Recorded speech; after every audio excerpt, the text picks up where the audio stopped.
What's going on, Eagles, and happy Thursday. On today's show, we got news with Taya, college football recap with Malia, and a Guess the Show segment with Laura. So let's get the show up and running.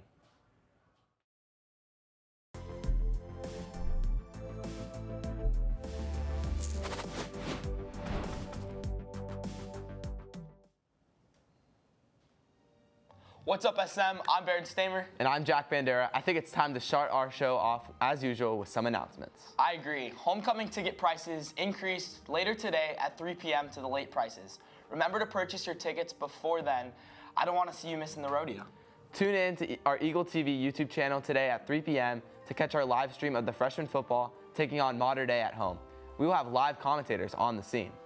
Well, what other sports are happening today? Varsity flag football takes on J. Sarah at 6 p.m. at home, and varsity girls golf takes on Orange Lutheran at 3 p.m. at the Dove Canyon Country Club. Well, even after those announcements, I feel like we're not caught up with everything yet. True, and that is exactly why we have Taya here to give us our news on current world events. Good morning, SM. Updates regarding the conflicts between Israeli and Hezbollah militants came in earlier this week, and unfortunately, there's been continuous violence between them, and it has inevitably turned into an all-out war.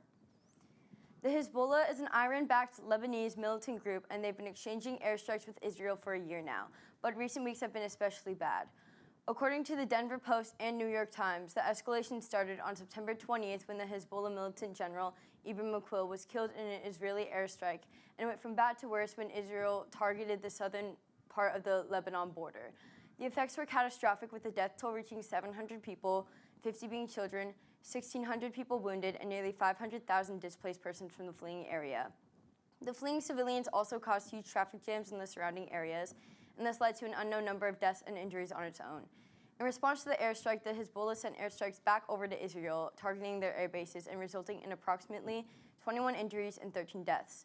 Then from September 30th to October 2nd, it was confirmed that Israel invaded the Lebanon border to get the Hezbollah troops.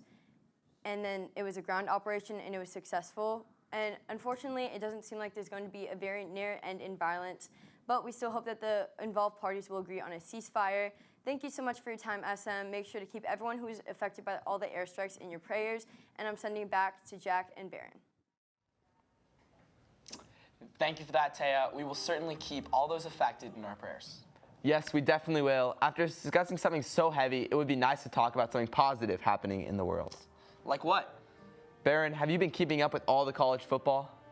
I wouldn't say completely kept up, but I did see the Alabama-Georgia game. Me too. That was a good game.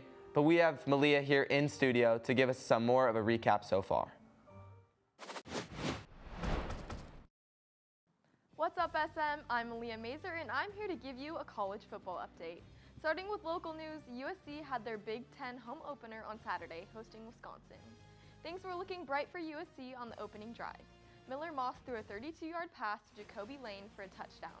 However, Wisconsin responded with 3 touchdowns to take a 21-10 lead into halftime. USC then went on a run, scoring 4 unanswered touchdowns, including a pick 6 from Mason Cobb. The Trojans went on to win by a final score of 38-21. Later that evening, the highly anticipated Georgia and Alabama game kicked off. The Crimson Tide took an early lead, 28-0. Later in the second half, things got interesting when Georgia scored 3 touchdowns to take a 1-point lead.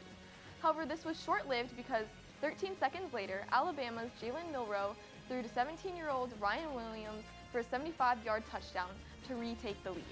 Then, with just over 2 minutes left, Georgia marched down the field, only for Alabama to make a game-saving interception in the end zone to seal the win, 41-34. Well, that's all I have for you today, Eagles. I'm Malia Mazer, sending it back to the host.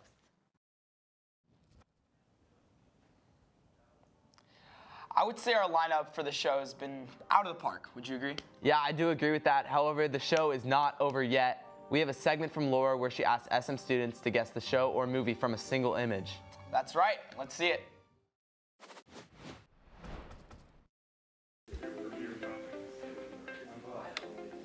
Oh, hi, I'm Laura Lee. Do you know the name of the show I'm watching? Let's go ask our SM students. I'm here with E. Vetter, Sammy Durant, Tyler Brummel, Paul Patino, Rowan Curtis. So can you guess the name of this show? Monsters, Inc. That's right. Toy Story. That's going to be Zootopia. Oh, is that Big Hero 6? Inside Out. That's correct. Thank you. Wow, I'm amazed by the responses. Thanks for tuning in, Eagles. I'm Laura Lee. Now back to the hosts. 3 great segments to start our day. That is all the time we have in our show. I'm Jack Bandura. And I'm Baron Stamer. Have a great rest of your day, SM.